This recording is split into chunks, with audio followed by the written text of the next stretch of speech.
प्यारे बाबा की उस साकार धरा पर आकर के वो सब यादें तरोताजी तो हो जाती हैं।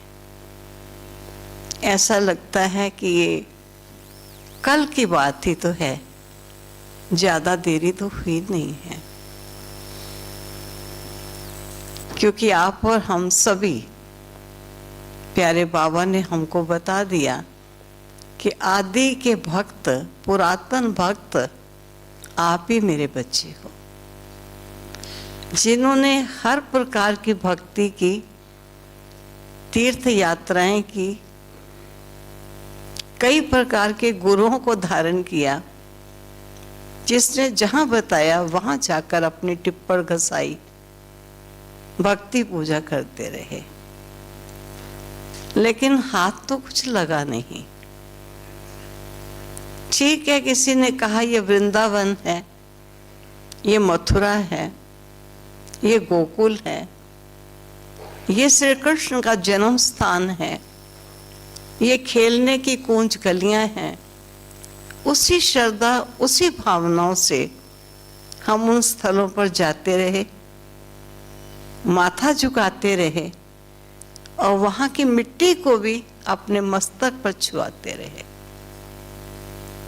इसी श्रद्धा और इसी भावना से ये भगवान की लीला भूमि है, चरित्र भूमि है, कर्म भूमि है। लेकिन प्यारे बाबा के बच्चे बनने पर हमको सब समझ में आया कि ये कैलाश पर्वत है, ये जगन्नाथ की यात्रा है, ये वृंदावन, ये गोकुल, ये मथुरा है, ये वास्तव में कहानियां बनाई हैं। सत्यता इससे भिन्न है। आज हम सब उस स्थल पर बैठे हैं जहां दधीची ऋषि ने तपस्या की, ना केवल स्वयं तपस्या की, लेकिन इस तपोभूमि में इस कदर तपस्वियों को तैयार किया कि हर पल तपस्या का वातावरण रहता था। कोई पूछते हैं साकार बाबा के समय योग किस समय किया जाता था? ये तो हमको कुछ मालूम नहीं, योग किस समय किया जाता था। योग किया जाता था, योग रहता ही था।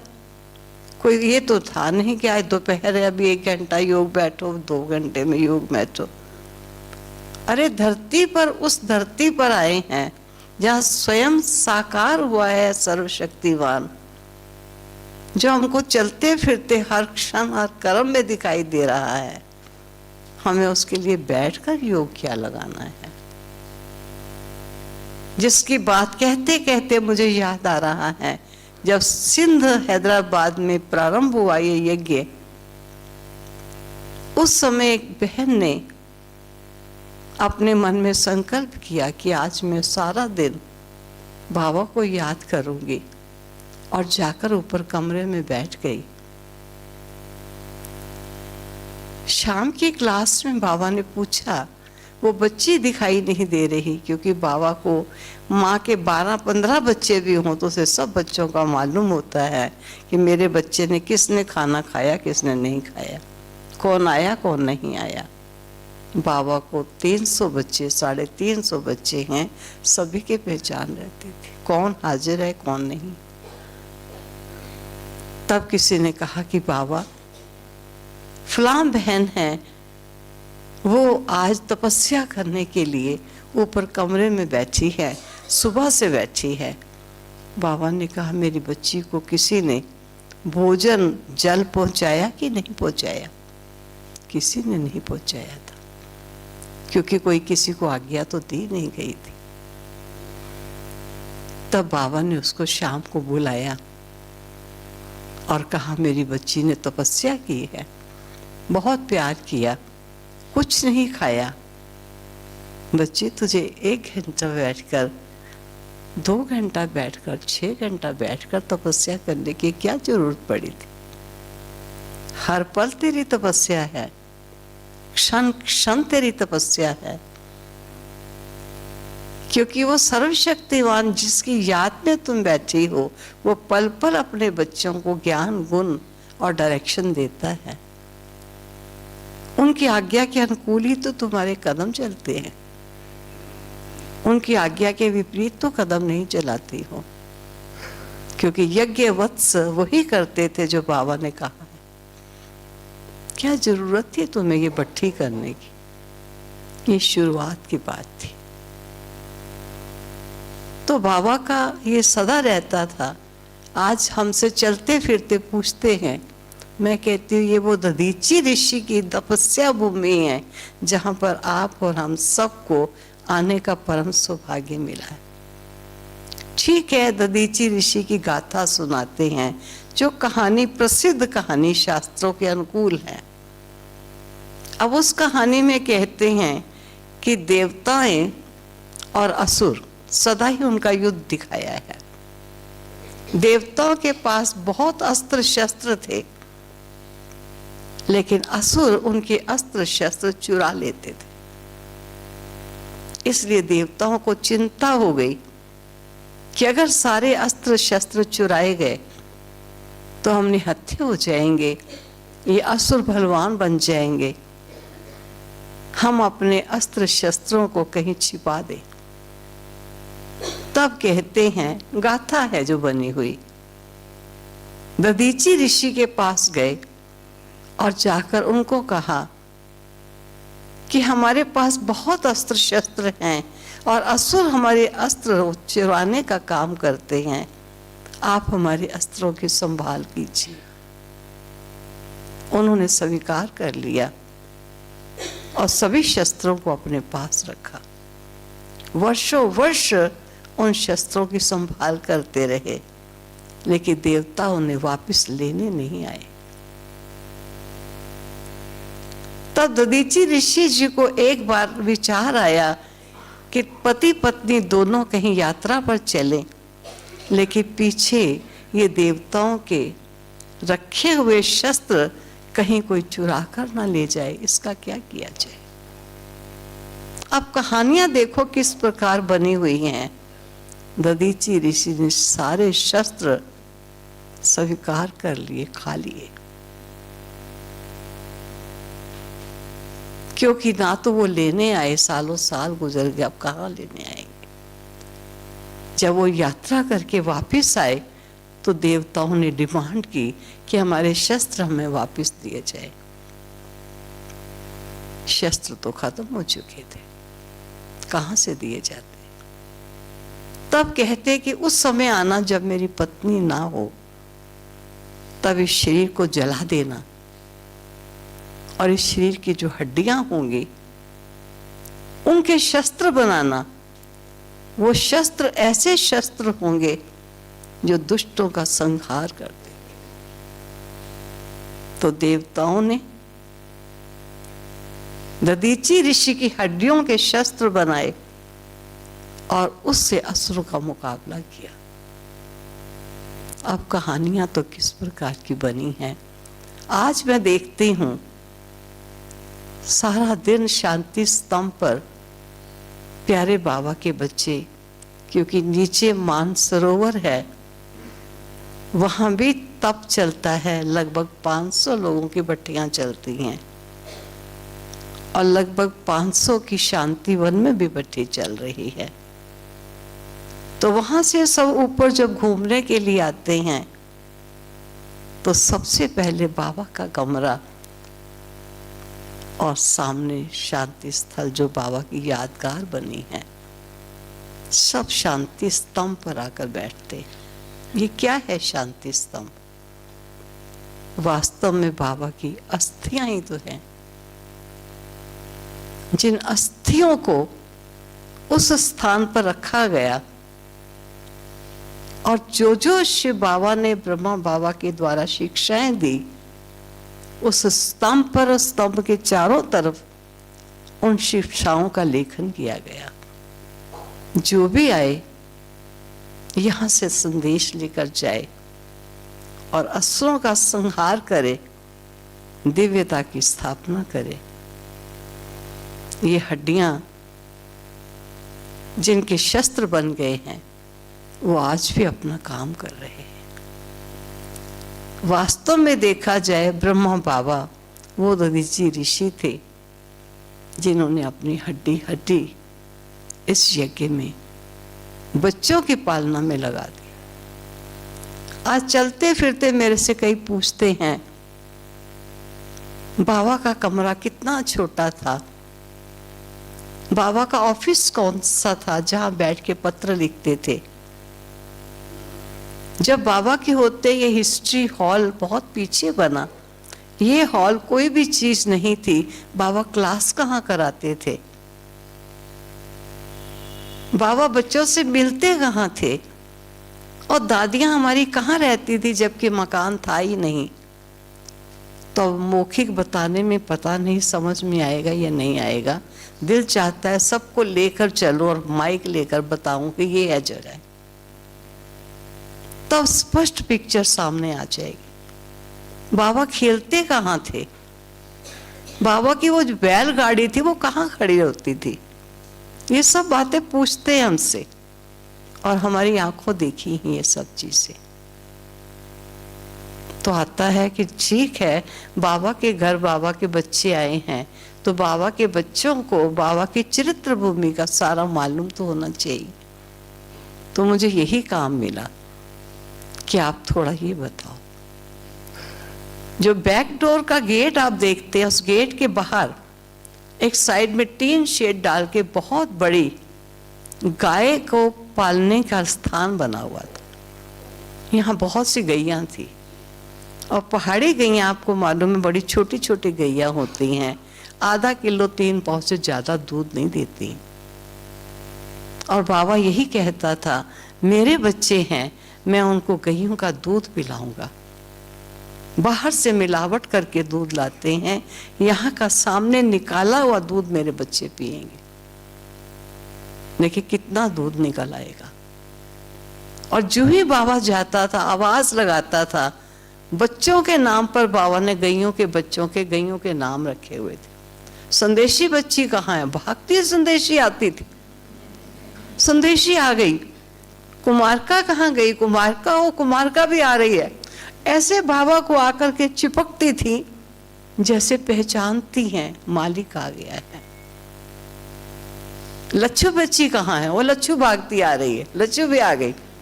अरे वैसे ही आ जाती बिना नाम लिए, जरूरी है नाम लेंगे तभी हाजिर होना है। कुमार का आ रही है, संदेशी आ रही है। बाबा हम बच्चों को ले चलते थे, चलो मैं आपको अपनी बच्चियां दिखाऊं। वो भी बच्चियां हैं, और वो भी बाप ही समझती थी। जिस पर पुरानों ने मेरी ये बात सुनी हुई है, लेकिन अब नयों के साथ वो भी सुनेंगे। जब दूध कम आता था तब बाबा को ये आया कि दूध देने वाली थोड़ी गाय ली जानी चाहिए। ये बाबा के महावाक्य जो रिपीट हो रहे हैं मुरलियां, उसमें कई बार ये एग्जाम्पल आया है। तब बाबा ने एक बच्चे को खास कहा कि जाओ बच्चे, एक गाय, शहर की गाय खरीद के लाओ। और बच्चा सिरोही से गाय खरीद के ले आया था। वो दूध ज्यादा देती थी, लेकिन वो गाय 2 दिन के अंदर ही घास चराने उसको ले जाता था। ग्वाला बना हुआ था बच्चा एक, वो ले जाता था गायों को चराने के लिए बाहर। लेकिन 2 दिन ही अभी हुए थे गाय को लाए हुए, गाय मिली नहीं। आकर बच्चे ने बाबा को बताया, बाबा जो गाय खरीद के लाया था वो गाय मिल नहीं रही, सारी गायें आ गई हैं, वो गाय नहीं आई है। बाबा ने कहा बच्चे जाओ कहीं। कई गैयों को आदत होती है, वो पानी के किसी टुकड़े के किनारे बैठती हैं, या पहाड़ी के किसी कोने के अंदर जहाँ पहाड़ी बनी हुई हो या गुफा से बनी हो उसके अंदर बैठती हैं। कोई बड़े पेड़ के न साथ लग के बैठती हैं। ऐसे इन गैयों को आदत होती है। ऐसी जगहों पर ढूंढो, जाके मिल जाएगी। बहुत ढूंढा, गाय नहीं मिली। तब बाबा ने कहा कि मालिक से पूछ के आओ। ये नहीं कि तेरी गाय तेरे पास है और गुम हो गई, कहा उससे पूछ कर आओ कि उसकी गाय को कोई आदत तो नहीं थी ताकि हम उस गाय को ढूंढ सकें। और जब मालिक के पास थर्ड डे पहुंचे तो मालिक ने कहा आज सुबह ही गाय मेरे पास वापस आ गई।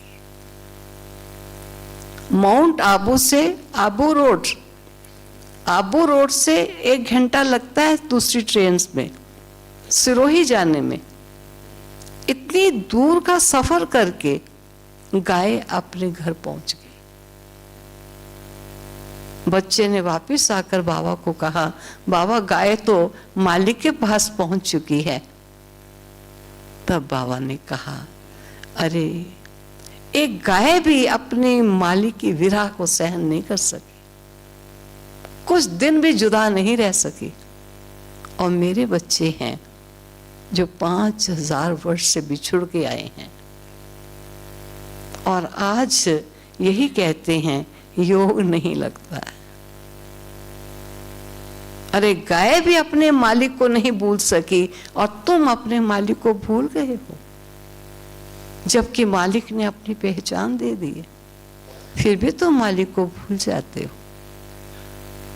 इस प्रकार बाबा एक एग्जाम्पल दे करके अपने बच्चों को ये बातें स्पष्ट करते थे। तो ये बाहर की जगह जो थी वहां पर गायों के लिए बहुत बड़ा टीन शेड लगा था। 20 गायें थी पर दूध बहुत थोड़ा देते थे। उस समय पहाड़ों से इतनी जो शहर बन गया है, ये शहर तो था नहीं, ना होटल थे ना कोई बाजार थे। पुराना बाजार एक था जो यहाँ के आदिवासी लोगों का था और कुछ नहीं था यहाँ पर। पानी भी जो पीने का आता था वेहंगी में, जो श्रवण कुमार ने माता पिता को लेके वेहंगी में गया, ऐसे वेहंगी पर पानी की बाल्टियां मटके रखे होते थे दोनों तरफ। वेहंगी में पानी ऊपर पहाड़ों से लाते थे, वो पानी पीने में काम आता। कोई नल नहीं लगे हुए थे, ऐसे बाथरूम नहीं थे जैसे आज बाथरूम बने हुए हैं। हाँ, खुला भी नहीं था। टीन का दरवाजा लगा करके एक लगाई, ईंटें खड़ी कर दी, फिर दूसरा ऐसे बाहर टीन के दरवाजे लगा दिए, 4 जगह बना दी।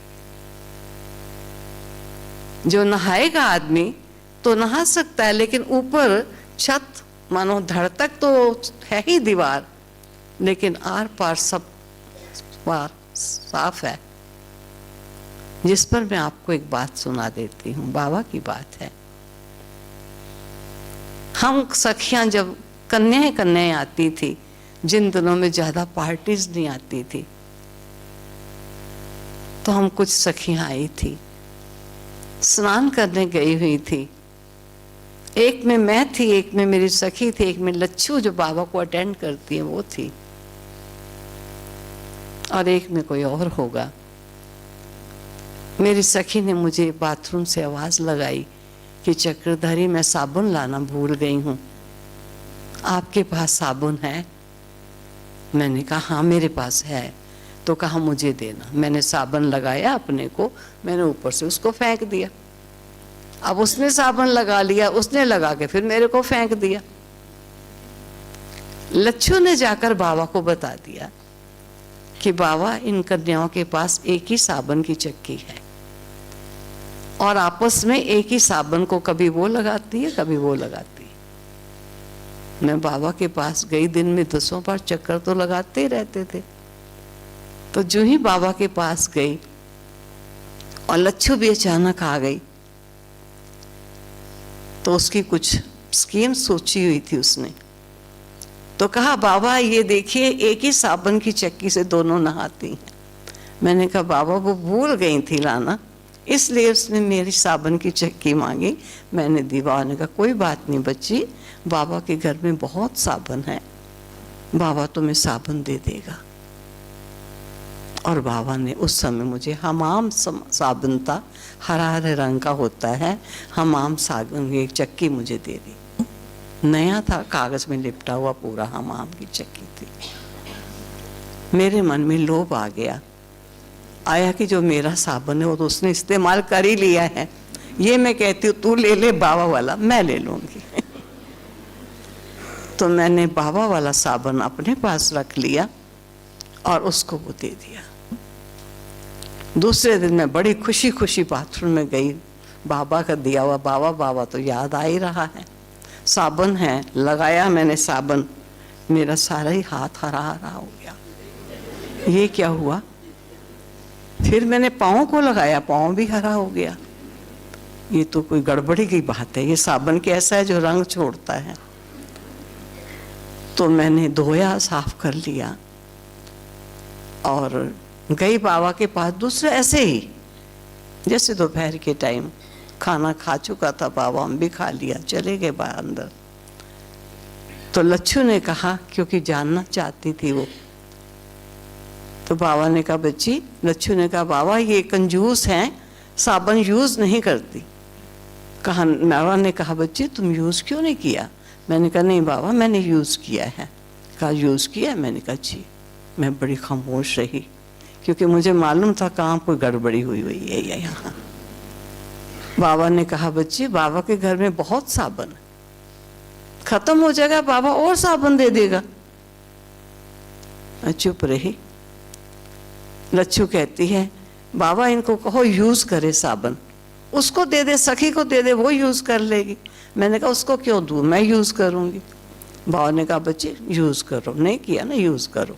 मैंने टांग दिखा दी उठा के अपना। मैंने कहा ये देखो ये साबुन यूज किया है मैंने। बाबा इतना हंसा। फिर बाबा ने कहा और कहा? फिर मैंने कहा ये देखिए ये साबुन। बाबा ने कहा बच्ची तुमने कौन सा साबुन दिया? बाबा को मालूम था कि नकली साबुन बनाया हुआ दिया था। लेकिन बाबा को थोड़ा रमणीक बातें करके, क्योंकि सारा टाइम ज्ञान योग तेरा मेरा सुनना सुनाना इसी में बाबा रहता था। तो कई बार हमारी दीदी वगैरह कहती थी कोई ऐसी बातें सुनाओ बाबा को जो हंसने करने की हो। तो लच्छू कई बार ऐसा काम करती थी। तो उसने क्या किया था कि लकड़ी का टुकड़ा बिल्कुल हमाम जैसा ही बना दिया, काट के कोने उसके, और उसको हरे रंग में रंग दिया। और वो जो उसका कागज था, रैप होता है, रैप में निकालो दूसरा डाल दो, उसमें चक्की उतनी की उतनी है, पूरा नया साबुन लगता था। तो बाबा बहुत अच्छा। फिर बाबा ने कहा बच्ची इसके दूसरा साबुन ला के दो। फिर मुझे दूसरा साबुन। तो मानो बाबा अपने जैसे बच्चों को प्यार भी करता था। बाप है ना, लेकिन बाप ही खाली नहीं है, हर संबंध है वो हमारे साथ, सब रूपों से हमारे साथ चलता है। हमको कई बार खेलता था बाबा, बैडमिंटन खेलता था, जहाँ ये बैक साइड का डोर है, डोर से अंदर आ जाएंगे, यहाँ दीवारें अभी आ गई, कम बाथरूम बन गई, ये चीजें कुछ नहीं थी, यहाँ पर खेलता था बाबा। ये खेलने का स्थान था, वो नहीं था। यहाँ बाबा खेलता था बच्चों के साथ बैडमिंटन। और बैडमिंटन खेलता हुआ, हम तो छोटे थे, ज्यादा मानो खेलना नहीं आता था, बड़े बड़े वाले खेलते थे, हम नहीं खेलते थे। हमको ऑर्डर मिलता था। बाबा ने हमको कहा बच्चे 5-6 हम कन्याएं थी, जिस समय देखो ना बाबा खेल में बड़ा बिजी हो गया है तो बाबा को याद दिलाओ, शिव बाबा याद है।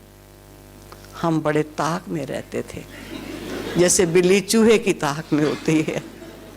अब बाबा भूले और हम जाकर कहें, जो ही देखते थे बाबा मारा छिक्का ऐसे कहा, हम जाके बाबा शिव बाबा याद है।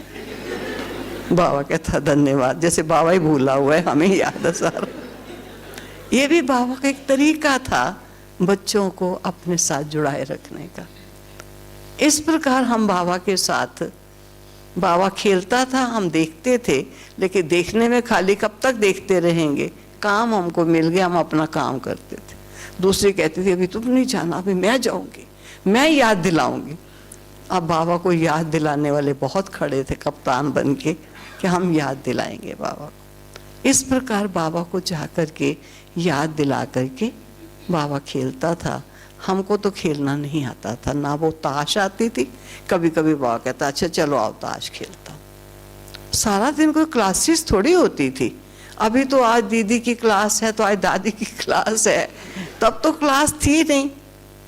खेलना है, खाना है, घूमना है, आपस में बैठना है, बहुत आनंद था। सारा दिन बीता, बड़ा पता ही नहीं चलता था कहाँ बीत गया। बाबा और हम, मम्मा है, बाबा है, हम है, दादी हैं, ढेर सारी बहनें थी यहाँ पर। ऐसे ही दिन बीतता था, बहुत ही अच्छा। तो हम बच्चों को तो, हमको तो याद है, हमको तो कैरम बोर्ड खेलना आता था। हम कहते थे हमारे साथ, अब आपने उनके साथ खेला बैडमिंटन, अब हमारे साथ कैरम बोर्ड खेलो। बाबा बैठता था, चलो आओ बच्चे, अब क्योंकि काफ़ी याद करा आए थे, हम काम करके आए थे, अब हमारे साथ भी तो खेलेगा बाबा। तो कैरम बोर्ड फिर हमारे साथ बैठ के खेलता था, जो कुछ भी कहो करता था। क्योंकि जब बाबा बाहर खेलता था तो हम देखते थे कि वहाँ उस समय रास्ता, लोगों ने इसको पास बनाया होता रास्ता। इस दरवाजे से आने वाले इस दरवाजे से निकलते थे, तो उनको शॉर्ट पड़ता था मार्केट वगैरह बाहर जाना, इधर से मार्केट, इधर से नक्की वगैरह जाना, उनको शॉर्ट पड़ता था।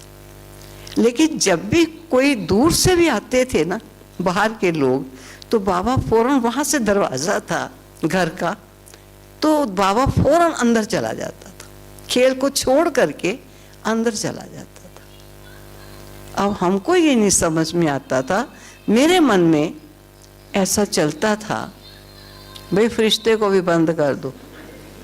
कहा भी था बंद करके आओ, बंद करना आता है नहीं, फोन ले लेते, बंद नहीं करना आता। मैं कई बार अपना ही सुनाती। वहाँ पर कौन सा था, एक हॉल है, बहुत बड़ा हॉल, वहाँ अनाउंस हुआ कि अभी योग चलेगा, ड्रिल कराई जाएगी, सभी अपना माइक को फोन बंद कर ले। और मेरे को नया नया किसी ने फोन ला के दे दिया कि ये फोन आप मेरा रखो। मैं बड़ी खुशी में फोन रख के बैठी थी। जब बंद हो गया, सब फोन बंद कर दो, और योग की कमेंट्री शुरू हुई कि अभी सब देह से न्यारे, मेरा फोन ने जोर से आवाज लगाई, बोल पड़ा। अब मैंने सारे बटन बंद कर दिए, लेकिन फोन बंद नहीं हुआ। अब मालूम ही नहीं बंद करना कैसे, बटन तो मैंने सारे दबा दिए जितने हो सकते हैं, सारी मैंने टाइप राइटिंग कर दी, लेकिन कुछ नहीं हुआ। आकर लेके मैं बाहर भागी कि अब क्या करूं इसको। तो इसलिए अगर नहीं बंद किससे होता तो मुझे बुरा नहीं लगता, क्योंकि मैं इस रास्ते से पास हो चुकी हूँ। और शायद आज भी पूरा बंद नहीं करना आता। अभी भी कोई क्लास शुरू तो करा लेती हूँ, बंद करती हूँ तो बंद होती ही नहीं। फिर मैं बुलाती हूँ, अरे बंद तो करो, ये तो बंद ही नहीं हो रही है। ऐसे होता है। अब हर चीज़ सीखनी पड़ती है। मैं कहती हूँ मुझे सिखा दो, तो मेरे से आगे उत्तर मिलता है, आपको सीखने की क्या ज़रूरत है, हम बैठे हैं ना। आप सोचिए कोई आ जाए और वो कहे जी माइक, अपना फ़ोन बंद कर दो, और चक्रधारी दीदी जी को तो बंद करना आता नहीं, क्योंकि उनको कहा गया कि हम बैठे, हर समय तो नहीं तुम मेरे साथ बैठे हुए हो, मुझे इतना तो आना चाहिए। तो मान लीजिए मैं क्या सुना क्या रही थी, वो तो बात रह गई। हाँ, तो बाबा जो थे ना, फौरन कमरे में अंदर चला जाता था। तो मेरे मन में चलता था कि बाबा अंदर क्यों चले जाते हैं, खेलते हैं ना बाबा। तो बाबा ने एक बार मुरली में ऐसे चलाया, बाबा ने कहा बच्चे, बाप अपने बच्चों के आगे ही प्रत्यक्ष होता है। बाप साधारण तन में आता है। बाप भी हूँ, टीचर भी हूँ, सतगुरु भी हूँ, सखा भी हूँ, स्वामी भी हूँ, सर्वस्व हूँ।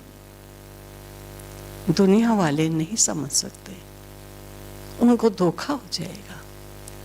वो कहेंगे कैसे कहते हैं कि प्रजापिता ब्रह्मा द्वारा यहाँ ज्ञान दिया जाता है, हम तो उनको बैडमिंटन खेलता देखते हैं।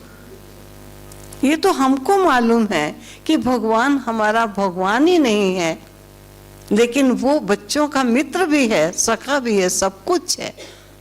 हर संबंधों में बच्चों के साथ वो चलता है। दुनिया क्या जाने इन बातों को। इसलिए बाप प्रत्यक्ष हुआ तो अपने बच्चों के सामने प्रत्यक्ष हुआ, दुनिया के सामने नहीं प्रत्यक्ष हुआ, क्योंकि पहचानते ही नहीं थे। इसलिए बाबा जब आते थे, किसी भी जगह बॉम्बे जाएं या दिल्ली जाएं या कानपुर जाएं, तो बाबा कहता था स्टेशन पर कोई नहीं आए, कौन समझेंगे, कि किसको रिसीव करने के लिए आए हैं। बच्चे, ये साधारण तन में स्वयं सर्वशक्तिवान आया है, तुम रिसीव करने नहीं आओ। बच्चे फिर भी रह नहीं पाते थे, दूर दूर खड़े रहते थे, लेकिन जाते थे थोड़े बहुत, लेकिन फूल मालाएं लेकर के या किसी प्रकार की गुलदस्ते ये लेकर नहीं जाते थे। बाबा कहता था गुप्त वेश में आए हुए बाप को गुप्त ही रहने दो, बाप बच्चों के द्वारा प्रत्यक्ष होगा, इस साकार तन द्वारा प्रत्यक्ष नहीं होगा, उसका गुप्त पाठ चलता है। इस प्रकार बाबा हम बच्चों को कैसे पालता कैसे था, खेलता ही नहीं था, खाली खाता भी था, खिलाता भी था। बच्चे जब पहुंच जाते थे ज्यादा मात्रा में, तो बाबा कहता था, एक हलवाई भाई था, पूना से वो आते थे और बहुत जल्दी जल्दी मिठाइयाँ बनाते थे। तो जब कोई ग्रुप मानो 200 के लगभग लोग अगर पहुंच गए तो मानो हॉल फुल हो गया, बहुत बच्चे आ गए। तो बाबा उस बच्चे को बुला लेते थे, मेरे बहुत बच्चे आए हुए हैं, बच्चे तुम जल्दी आओ, मेरे बच्चों की यहाँ खातिरी करनी है। और वो तो ऐसा था कि बाबा से पूछता था, बाबा बनाओ बताओ आज क्या बनाना है। बाबा कहता था बालूशाही बना लो और गुलाब जामुन बना लो। वो तो 2 घंटे के अंदर बना करके फिर आके खड़ा हो जाता था। बाबा कहते तो भूत है, वो था नहीं जो कि ऊपर जिन, ये जिन है। वो जिन कहता था काम बताओ, नहीं तो खा जाता था। तो उसको काम दिया, ऊपर चढ़ और नीचे उतर।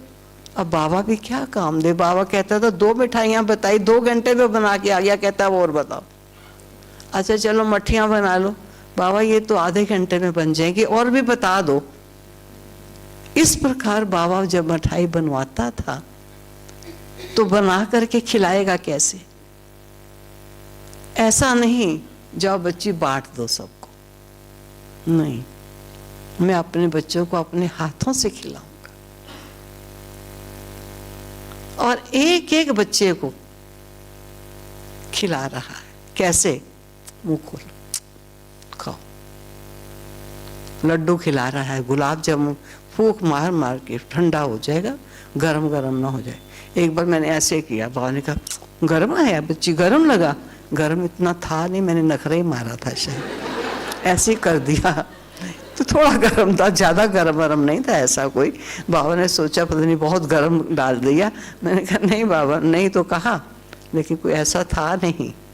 तो मानो बाबा बड़े प्यार से एक एक को, मान लीजिए कभी कभी बाबा कहता था अच्छा मैं खिलाऊंगा, आओ इधर आओ। आया एक, यहाँ बैठो। बैठा बच्चा, गले लगाया, प्यार किया, अब उसके मुख में खिलाया। अब जाओ। दूसरा भी खड़ा है, मेरे को भी ऐसे ही खिलाया जाएगा। अब बाबा ने तो 1-2 को खिलाना है, बाकी खड़े। फिर कहते थे गोद का गोदाम खुल गया। तभी तो वो शोर मचा था कि यहाँ गोदियों में लेते। अब बाप है ना, बूढ़ा बाप है, प्यार का सागर है, क्या भाई क्या बहनें, भाग भाग के बाबा के पास जाके बाबा कहते थे इधर बैठो। एक जगह मैं गई तो उन्होंने कहा बताओ वो कैसे बाबा गोद देता था। मैंने कहा वो मुझे बाबा ने अलाउ नहीं किया हुआ कि मैं ये करके दिखाऊंगी। बाबा के गए थे, बाबा ने प्यार से बच्चों को गोद ले लिया, गोद लेके प्यार करके फिर उसके मुख में खिला के फिर जाता। सर्दी का मौसम आ गया और बाबा को लग रहा है बहुत सर्दी है। पहले ठंडी बहुत होती थी, जून जुलाई में भी यहाँ पर हम लोग कंबल लेते थे ऊपर, अच्छी ठंडी होती थी। जो बाहर कार खड़ी करते थे तो उस पर पतली नहीं पानी ओस होता है तो पानी जम जाता है, ऐसे हो जाता था, तो ठंडी बहुत होती थी। तो बाबा रात के टाइम कई बार अंगीठी जलवा लेता था, अंगीठी जला के यहाँ रखो, बोली तुम रोटियां बनाती जाओ छोटी छोटी, इतनी इतनी, इसके बीच में मक्खन रखूंगा और चूरा चीनी बूरा रखूंगा, फिर उनका गोला बना के एक एक बच्चे के मुख में खिलाऊंगा। थोड़ा मक्खन खा के, मानी खा के सोएंगे, थोड़ी गरमाइश आएगी मेरे बच्चों को। सब बच्चे लाइन में, बच्चे को बाबा ने मक्खन मारने के लिए बाबा ने बुलाया। ओ भागते हुए, कोई इधर से आ रहा है, कोई इधर, सब गैया भागती आ रही। जैसे वो लच्छू और वो आ जाते थे ना, ऐसे यहाँ भी वो भी गैया थी, और सब बाबा के पास आ जाते थे। और बाबा अपने हाथ से एक एक बच्चे को खिलाता था, खाओ। बहुत बाबा को प्यार बहुत था। अब मान लीजिए जैसे हम लोगों को अभी भेजता है, कहते जाओ अचलगढ़ देख कर आओ, नहीं तो कहाँ सारा दिन बिताना है और घूमना भी है, बच्चों को घुमाना भी है। अभी अचलगढ़ जा रहे हैं, लाइन में लग गए सारे जाने वाले। अब एक एक को बाबा गले लगा के, जैसे जा रहा है मिलिट्री के जवान युद्ध के मैदान में जा रहे हैं अचलगढ़ देखने के लिए, जैसे युद्ध के मैदान में जा रहे हैं जवान सारे, गले लगा के उनको ड्राई फ्रूट दे के, उनको पॉकेट में, रुमाल में, कागज़ में बांध के, ये रास्ते में खाना, जाओ जाओ सब जाओ, अचलगढ़ होकर आओ। जा रहे हैं अचलगढ़, और खड़ा है हमको बाय बाय करने के लिए, जैसे अपना बाप है ना। अपने घर से हम जा रहे हैं ना, तो खाली खिलाता ही नहीं था, बहुत प्यार से उसने देता। एक बार की बात थी कि बाबा अपने कमरे में था, और बाबा को फल हमेशा अच्छा लगता था। साकार बाबा भी तो बाप दादा दोनों का रोल है। जैसे बाबा का जो प्लम होते थे, वो बड़ा बड़ा प्लम बाबा को ठीक लगता था। कोई भी चीज़ छोटी नहीं अच्छी लगती थी। चित्र हो तो वो भी बड़ा ही होना चाहिए, चीज़ हो भी बड़ी होनी चाहिए। प्लम बड़ा बड़ा, तो इतना बड़ा प्लम होगा बाबा के पास। तो बाबा अपने कमरे में खड़ा था और प्लम को नरम कर रहा था। नरम करने का थोड़ा सा जूसी हो जाता है, मेरे को नहीं मालूम था। मैं कमरे में गई तो बाबा ने उस प्लम को ऐसे मुंह पर लगाया ही था। तो मैं गई, बाबा ने कहा बच्ची, बाबा ने इधर से खाया ना, तो इधर से खा ले। अब भला बताओ, मैं इधर से खाऊंगी बैठ के? मैं भागी बाहर। लच्छू ने कहा, मैंने कई बार कहा है जब बाबा कुछ खाए तो नहीं कमरे में आओ। अब हमें स्वप्न थोड़ी आएगा बाबा ने प्लम खाना है तो नहीं जाना है। मानो अगर बाबा ने दूध पी रहा है और आप गए हैं, तो बाबा कभी दूध नहीं पिएगा, पहले कहेगा कटोरी लाओ, मैं अपने बच्चे को अपने हाथ से पिलाऊंगा, फिर मैं पीऊंगा। ऐसे नहीं, मेरे बच्चे पहले पिए। इस प्रकार बाबा अपने बच्चों को बहुत ही प्यार और स्नेह देता। ये जो झोपड़ी बनी हुई है, यहाँ पर कुछ नहीं था, ये कमरे, ये ऑफिस वगैरह यहाँ कुछ नहीं था, ऐसी कच्ची सी जमीन थी ये सारी। शुरू में तो यहाँ पर बाबा ने एक टाट लगा के चारों तरफ बड़ा सा कमरा सा बनाया था, तो लेटरिन बनवा दी गई थी। बाबा को बंद जगह नहीं अच्छी लगती थी, कोई भी खुली खुली हो जाए। इस प्रकार बाबा का ये जो जगह थी, ये बहुत खुली जगह थी, सारी ओपन जगह, कच्ची जमीन होती थी। यहाँ पर झोंपड़ी जब बनाई गई, तो झोंपड़ी खजूर के जो पत्ते होते हैं, बड़े बड़े होते हैं ना, तो खजूर जैसे नहीं पत्ते, नकली खजूर के भी होती है, तो वो पत्तों से वो झोंपड़ी बनाई थी सारी। और उसको पानी डाल देते थे, सवेरे सवेरे सब पानी से पत्ते हरे कर देते थे, तो जिससे झोंपड़ी में ऐसे लगता था एसी लगा हुआ हो, ठंडक। उस समय कोई पंखे या एसी का तो मतलब ही नहीं था। गर्मी में ये थोड़ी है कोई एसी वेसी या पंखे लगाएंगे यहाँ। बहुत साधारण जीवन था, खटियाएं थोड़ी होती थी। ये पुराना घर था जहाँ रहते थे, जो आप देखते हो इधर ऑफिस बना है। अब बाबा का कमरा आपने देखा, जहाँ पर वो छोटा से एक बड़ा सा नहीं, छोटा कद का, ऊंचा कम है, वो सोफा रखा हुआ है।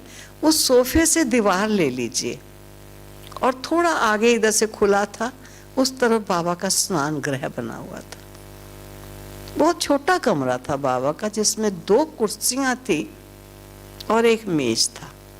2 बैंती कुर्सियां और एक छोटा लकड़ी का टेबल था बस, और एक गद्दी थी, एक पलंग था। तो जब थोड़े बच्चे ज्यादा आ जाते थे, क्योंकि जगह रहने की, ये पुराना स्थान जो है यही था, कोई भी और जगह नहीं थी रहने की। ये सब पहाड़ थे यहाँ पर, सारे बड़े बड़े पहाड़ थे ऊंचे, ये सब जगह पहाड़ थे। बाबा का जो कमरा भी दिखाई देता है वो भी बाहर जो भी बरामदा सा लगा हुआ है, ये बढ़ाया गया है। थोड़ा अंदर से भी ले लीजिए तो बरामदा बाहर थोड़ा छोटा बरामदा था, जो गर्मी में बाबा खटिया बाहर बिछा के सोते थे, सर्दी में अंदर, गर्मी में बाहर सोते थे। तो ये बरामदा था। और ज्यादा बच्चे आ जाते थे तो टेंट लगाते थे, तो यहाँ टेंट लग जाता था और टेंट में खटिया लगाते थे। खटिया वो होती थी, नवार नहीं होती है जो कसने वाला होती है, तो नवार वाली खटियाएं होती थी। तो वो खटिया लगा के उन खटियाओं पर बच्चों को सुलाते थे। एक बार रात को वर्षा आ गई, बाबा फौरन बाहर निकला, मेरे बच्चे भीग जाएंगे। और बाबा ने सभी बच्चों को कहा, बच्चे तो मेरे कमरे में आ जाओ, खटिया के नीचे सो जाओ। अब बाबा के कमरे में तो आ जाओ। बाबा के कमरे में 6 जगह पानी बहता था, जो छोटे छोटे पतीले डब्बे ये रखते थे, क्योंकि खरपच्चियां लगी हुई थी ऊपर, और वो खरपच्चियां पुरानी लगी हुई थी। कोई टाइम यहाँ घोड़े का अस्तबल होता था, तो कैसी जगह होगी आप सोच सकते हो। तो बड़ी सिंपल सी जगह थी, ऐसे कच्ची मिट्टी है, खरपच्चियां लगी हुई छत पर होती थी ऐसे ही, और कमरे में बाबा के पानी बहता था। जब ये नया स्थान बना, जिस तरफ ये आप हिस्ट्री हॉल देखते हो, वहां दादी का कमरा, एक कमरा इस तरफ, एक कमरा उस तरफ, 2 कमरे बने थे वहां उस समय, लास्ट बाबा की। तब बाबा को कहा, बाबा प्लीज अभी तो आप कमरा बदल लो, इस कमरे में बहुत पानी गिरता है, वर्षा आती है, सारा कमरा पानी से भर जाता है। तब बाबा ने कहा, नहीं बच्चे, ऑलमाइटी इतने पुराने मकान में आया है और ये नए मकान में रहेगा, नहीं रह सकता। अगर उसके लिए पुराना मकान है तो इसके लिए भी पुराना ही मकान होगा। इसी मकान में रहे, इसी कमरे में रहे, किसी और जगह नहीं रहे। संदेशी के द्वारा बाबा ने एक बार संदेश दिया था, और संदेशी को संदेश में कहा कि बहुत खांसी आती है बाबा को, बाबा को कहो बाबा थोड़ी ठीक कर देगा, तो बाबा को मुरली चलाने में असुविधा नहीं होगी। नहीं तो बाबा मुरली चलाता था, बीच में खांसी बहुत आती थी। तो बाबा ने संदेशी के द्वारा क्या उत्तर भेजा? बाबा ने कहा, मैं तो टूटे ढोल से भी काम कर लूंगा, तेरा कर्म भोग तो जानता है। जिसका जो कर्म का खाता है वो अपना आप चुप करेगा। आप सोचिए, रथ लिया हुआ है, लेकिन न्यायकारी इतना है कि रथ के द्वारा ज्ञान सुना रहा है, लेकिन उस रथ का जो हिसाब किताब किए हुए पूर्व के कर्मों का है, वो उसे योग बल से पूरा करना है। कहता है, मैं टूटे ढोल से भी काम कर लूंगा, मेरा काम चल जाएगा। इस ढोल को तुझे ही बजाना है, ठीक करना है। आज हमें जरा सा कुछ होता है, बाबा ठीक क्यों नहीं करता? बाबा को ऐसा तो कर देना। फिर भी बाबा कहते हैं, हाँ बच्चे कर दूंगा, कोई बात नहीं, बच्चे हैं ना। लेकिन अनन्य बच्चे को बाबा ने कैसे चलाया, बहुत सुंदर रूप से चलाया। हर पल बाबा के गुण गाता था। अब बाबा के कमरे की खटिया आप देखो, बड़ी खटिया है, लेकिन कोई इतनी बड़ी तो नहीं है। और कहता था, मेरी खटिया के नीचे चले जाओ। बच्चे पार भीग रहे हैं ना, इधर तो भीगेंगे ही, अंदर भी भीगेंगे, खटिया के नीचे पानी नहीं आएगा, खटिया के नीचे सो जाओ। जगह नहीं होती थी, कई नए नए लोग ज्ञान सुनने के लिए आते थे। बाहर टेंट लगाया, टेंट नहीं, जैसे वो होती है ना बोरी, टाट लगा के और टीन लगा के, टाट लगा के, टाटों का एक बना दिए, 2 जगह बना दी जहाँ नए लोग आएंगे तो उनको अटेंड किया जाता था। और आगे टाट का ही पर्दा है, पूरा नहीं, थोड़ा टाट का ही होता था। और एक बार थोड़े ज़्यादा आए कोई लोग, तो बाबा ने कहा मेरे कमरे में लाके उनको अटेंड करो। स्वयं बाबा, 7 छोटा कमरा है एक, जहाँ पर ईशु दादी रहती थी, और जितने ट्रंक वगैरह थोड़े थे, 8-10 ट्रंक थे, बाबा पूरा टाइम ट्रंक के ऊपर बैठा रहा, लेकिन अपने कमरे में जिज्ञासु को दिया। बाबा कहता था इसके लिए ये स्थान नहीं है, ये सेवा की भूमि है, ये सेवा के लिए स्थान है। इस कदर बाबा सेवा को महत्व देते और अपने बच्चों को महत्व देते थे, बहुत महत्व दिया। आज हम बच्चे देखें, जरा सी असुविधा हो जाए तो मुश्किल लगता है। अब बाबा के टाइम हम खाते क्या थे, मेज कुर्सियां कहाँ थे, आज नीचे बिठा के खिलाना मुश्किल है। पहले ब्रह्म भोजन तो नीचे ही बैठ के खाते थे। ये किचन थी हमारी, जहाँ पर अभी क्या मैं बताऊं कैसे, टेलीफोन एक्सचेंज कहलाता है यहाँ। टेलीफोन एक्सचेंज वाली जो जगह है, यहाँ पर अंदर तक थोड़ी किचन थी। कोई इतनी बड़ी किचन नहीं थी, लेकिन बाबा ने कहा था कि तुम्हारी इस किचन जितने तो देगचे होंगे जिनमें तुम्हारी सब्जियां बनेंगी। अरे बच्चे क्या समझते हो, और बच्चे आगे से हंस देते थे।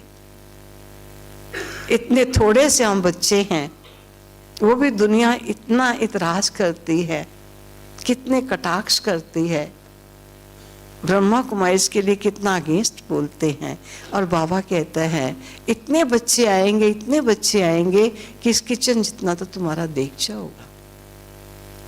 अब वहाँ किचन में जो खाना बनाने के लिए कोई एक भोली दादी निश्चित थी, जो दिन रात आपको किचन में दिखाई देगी। लेकिन खाना कैसे बनता था, आज कानपुर से 6 लोग आए हैं, दिल्ली से 8 आए हैं, इलाहाबाद से 9 आए हैं।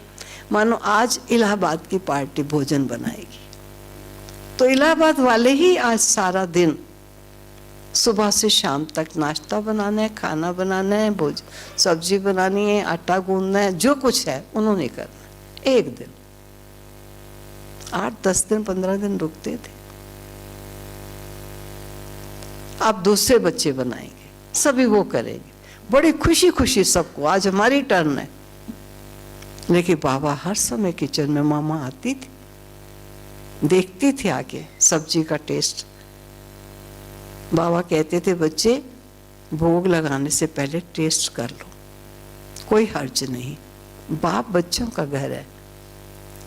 अगर बनने के बाद कोई कहे नमक ज़्यादा है, मिर्ची तेज है, ऐसा है, तो बाबा का ब्रह्मा भोजन की निगाह से नहीं खाया जाएगा, भोजन की निगाह से खाया जाएगा।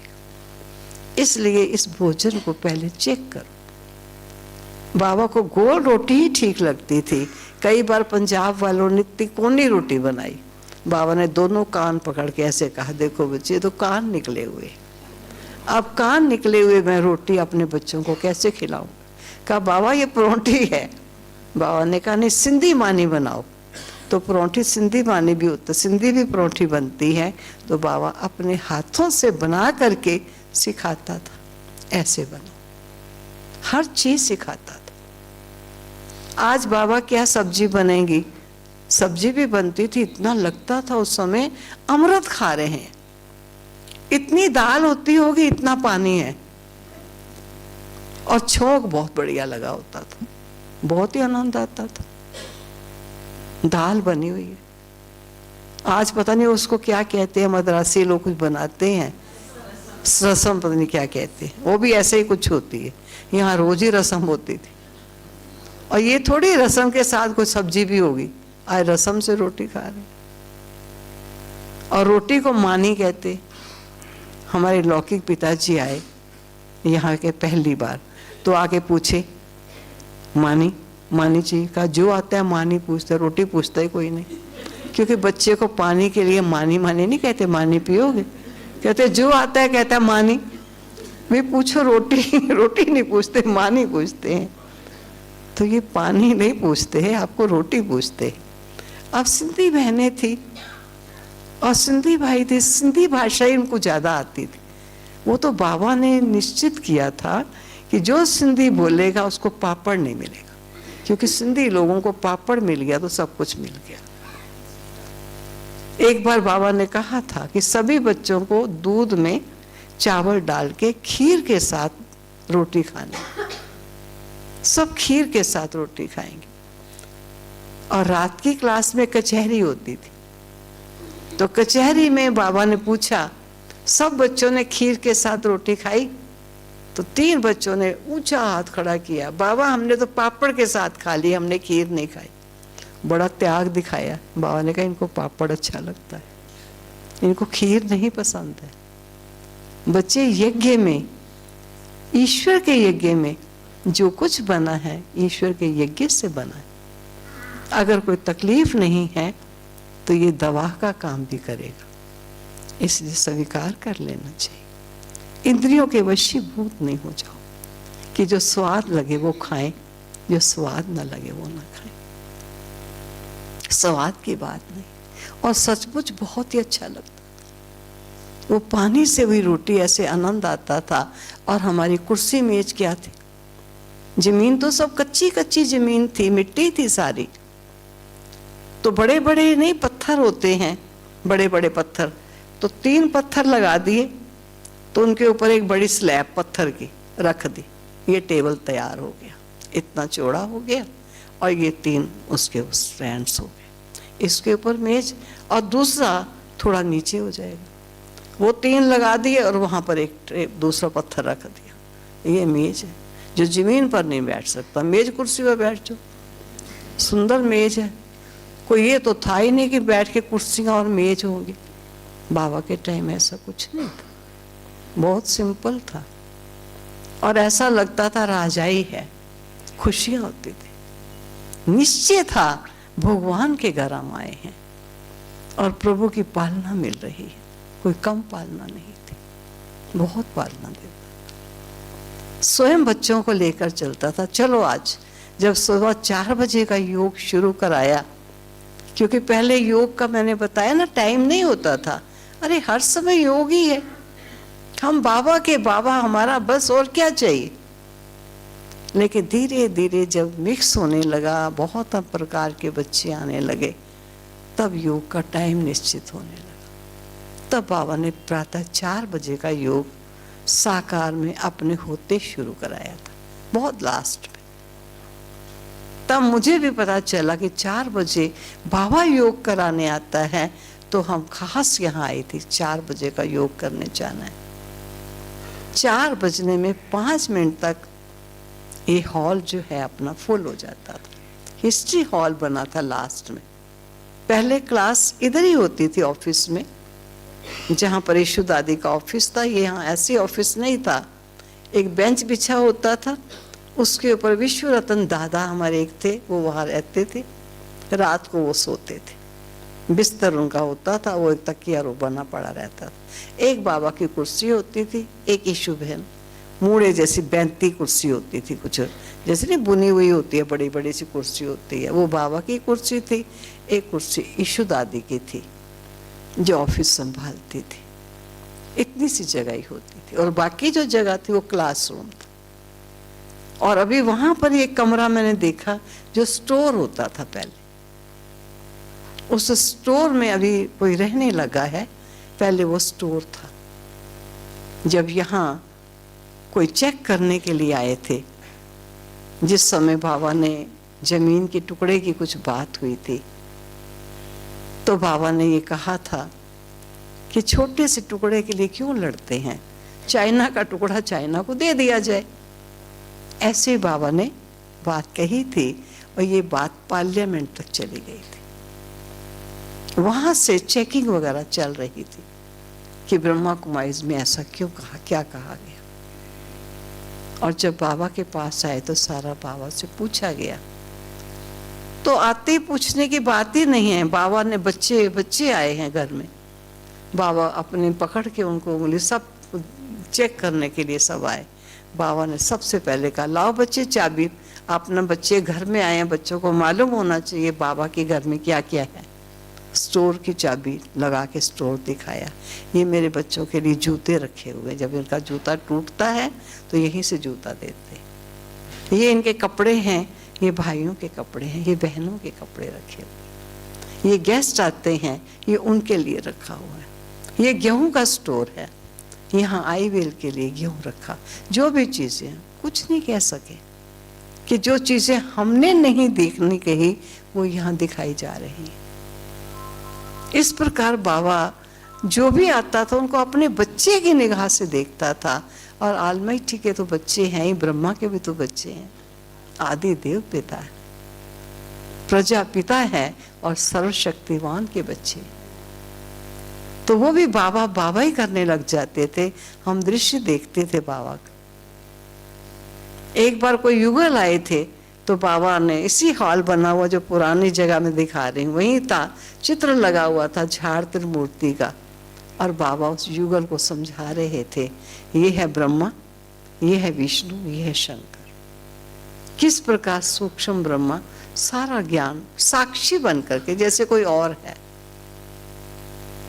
इस प्रकार बाबा सिखाते थे, बता करके सुना करके अपने बच्चों को पढ़ाते थे। लास्ट में एक सुना देती हूँ, जो चल रही थी बात पहाड़ की, कि यहाँ पहाड़ था, बड़ा ऊंचा पहाड़ था यहाँ पर, और बाबा बाहर बरामदे में गर्मी में सोते थे। तो हम लोगों को कन्याएं थी, रतन मोहिनी दादी हम लोगों को अटेंड किया करती थी, अधिकतर रात को 11 साढ़े 11 ही बैठती थी। तो एक बार 12 साढ़े 12 बजे होंगे तो हमने कहा चलो चल के हम योग लगाएंगे आज। तो हम इसी पहाड़ी पर ऊपर चढ़ के बैठ गए। 4 बहनें थी।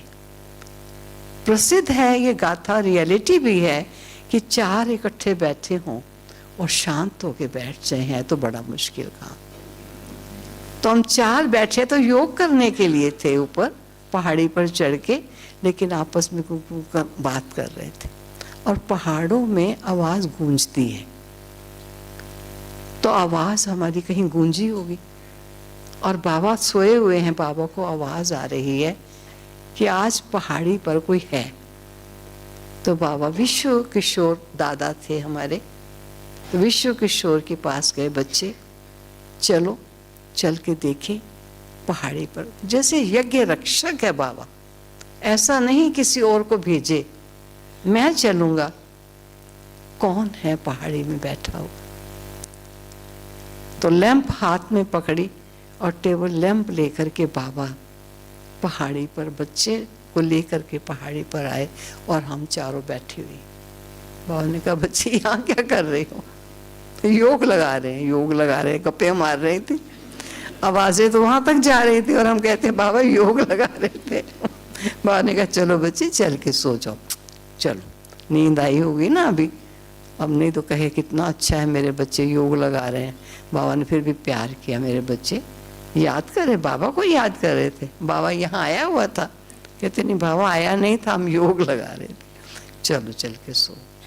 तो यज्ञ रक्षक था बाबा, बच्चों का हर पल हर क्षण हर चीज का ध्यान रखता था।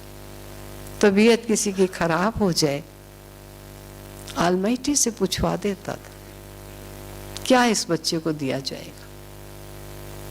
उस समय ऐसा नहीं, यहाँ एक डॉक्टर होता था, गवर्नमेंट हॉस्पिटल है यहाँ, एक डॉक्टर था, वो डॉक्टर होता था शायद जिसको शहर में कहीं नौकरी ना मिलती, वही यहाँ आके बैठता होगा। आदिवासी लोग थे, कौन यहाँ आएगा डॉक्टर, बेचारा अनाड़ी सा डॉक्टर होता था,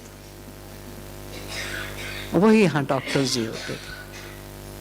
ऐसे सिंपल सी जगह थी, सिंपल सा रहना था, लेकिन बाबा का प्यार और स्नेह इतना था, वातावरण में इस कदर आनंद था, चारों तरफ जब देखेंगे आपको बाबा दिखाई देगा।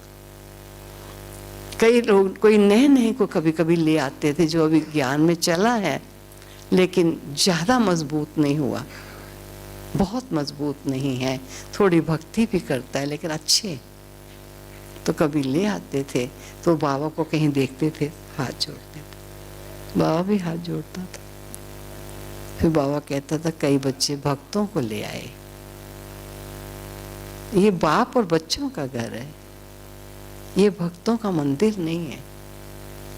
भक्त हाथ जोड़ता है, बच्चा अधिकार रखता है। तुम अधिकारी हो, तुम हाथ जोड़ने वाले नहीं। कभी हाथ नहीं जुड़ाता था, बहुत बच्चों की पालना करता था। 2 अलमारियां बाबा ने उधर रखी हुई थी। सर्दी के मौसम में कई बच्चे आ गए, कोई स्वेटर नहीं लाया, साधारण थे बच्चे भी, कोई बहुत रिच नहीं थे, अच्छे एजुकेटेड भी थे, अनएजुकेटेड भी थे। साधारण माताएं भी बहुत थी, सेठानिया टाइप भी थी, साधारण ज्यादा थे। और अगर सर्दी के मौसम में मालूम नहीं कि माउंट में ठंडी ज्यादा होगी, तो बाबा ने 2 अलमारियां रखी हुई थी जो सिंध हैदराबाद से आए हुए कपड़े थे, क्योंकि सब बच्चों ने रंगीन कपड़ा छोड़ दिया था पहनना, वेराइटी कपड़ा। तो नए कपड़े थे तो अलमारियों में रखे रहते थे।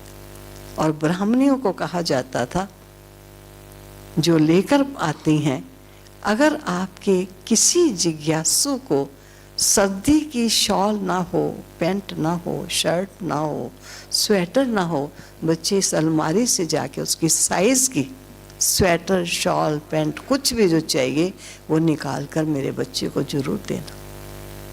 बच्चा ठंडी में नहीं रहना चाहिए। मैं एक बार ग्रुप लेकर आई, गुलजार दादी जी के पास में रहती थी, तो दादी ने कहा कि चलो थोड़ी माताओं का ग्रुप भी आप लेके जाओ। पहले वो ट्रेनिंग सेंटर जो बना हुआ है लास्ट में, ट्रेनिंग सेंटर अभी ऐसा ही थोड़ा बना था, कच्चा ही था, पूरा भी हुआ भी नहीं था। तो वहाँ पर 7 खटियाएं लगाई हुई थी, एक कमरे में 7 खटिया होती थी, नहीं तो जमीन ही पहले चलती थी। और 7 खटिया बाबा ने मुझे कहा कि बच्चे तुम्हारे जो जिज्ञासु आए हैं वो सब ठीक ठाक है। मैंने कहा जी बाबा। बाबा ने कहा कि मैं आज रात को सभी से मिलने के लिए आऊँगा। मैं बहुत खुश हुई। देखना किसी के पास कंबल ना हो, तकिया ना हो, चादर ना हो, हर एक को हर चीज देना। कोई ये ना कहे कि 5-6 दिन है निकाल लेंगे। बाबा के घर में सब कुछ है। घंटा बजता था जब नए आते थे, साबुन चाहिए, नील चाहिए, तेल चाहिए, तो ड्यूटी होती थी एक बहन को, वो लेकर इतने से इतने बजे तक बैठेगी, जिसको साबुन, नील, तेल चाहिए वो आकर लेकर जाओ। कोई गर्म कपड़ा नहीं है, ठंडा कपड़ा नहीं है, इस अलमारी से वो कपड़े उनको दो, ताकि मेरे बच्चों को कुछ कमी ना प्रतीत हो और वो ये ना समझे कि 6-7 दिन निकल जाएंगे, उनको बाप का घर याद बना रहे कि गए थे हम भगवान के घर में। इस प्रकार बाबा बच्चों की खातिरी करते थे। तो बाबा ने मुझको कहा कि आज मैं तुम्हारे सब जिज्ञासों को देखने के लिए आऊँगा रात को। मैं बड़ी खुश थी। मैंने सबको बता दिया। रात को जब हम सोते थे तो सबके पहले यहाँ कपड़े, पजामा और कुर्ता रात को पहनते थे, टाफ्टे का या करेब का पजामा और सूती कुर्ता, और साफ नहा धो के, कंघी वगैरह करके, बाल हाथ धो के ठीक से सोते थे। ऐसे नहीं कहीं बाबा कभी कह देता था किसी को साक्षात्कार हो तो ध्यान रखना, ठीक से सोना, कहीं रात को किसी इष्ट का साक्षात्कार किसी का हो जाए, ऐसे रूप से कह देता था। पाँव गंदे होंगे तुम्हारे चरणों के तो चरणामृत लोग पी रहे हैं, गंदे पाँव होंगे तो चरणामृत कैसे पिएंगे बच्चे। तो सब साफ स्वच्छ होके सोते थे।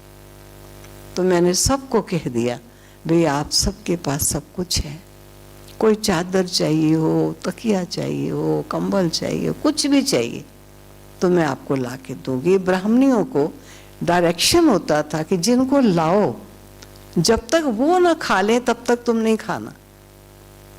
उनको देखो, इनको खिचड़ी चाहिए, इनको साबूदाना चाहिए, इनको दलिया चाहिए, इनकी तबीयत ठीक नहीं, इनका व्रत है, कुछ भी चीज चाहिए उनको टाइम से दो।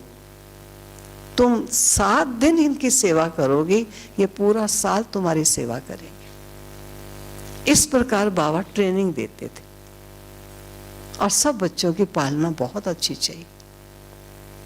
तो बाबा जब रात को सभी वाइट चादर डालते थे खटिया पर, ऐसे ही नहीं सारा दिन की खटिया बिछी हुई है, थोड़ा झाड़ा और सो गए, नहीं, साफ सुथरे होकर के खटिया को भी ठीक करके, और शाम को वो लेकर के आते थे विभूति जो होती है सामग्री, क्योंकि मच्छर होते थे पहले, तो सामग्री सब कमरों में थोड़ी की जाती थी ताकि रात को मच्छर तंग ना करे। बहुत प्यार से सब सोते थे।